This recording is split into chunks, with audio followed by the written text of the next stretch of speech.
il montatore Mirko Garrone.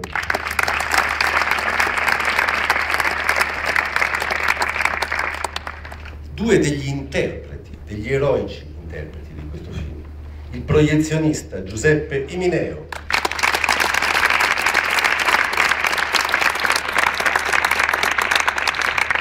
esercente del Cinema Mexico di Milano Antonio Sancassani,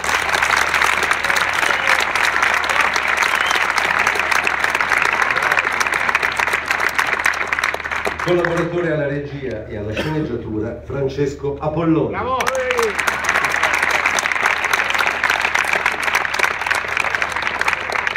Il regista del film Valerio Ialonghi.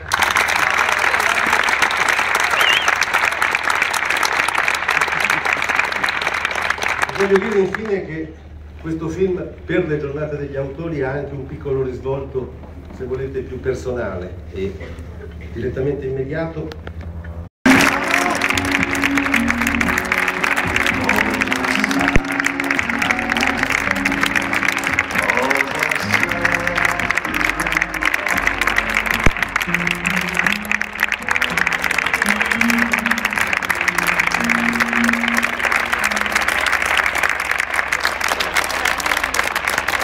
Va bene, io direi che parte Valerio Ialonghi, tornato ad applaudire così ce la vedremo.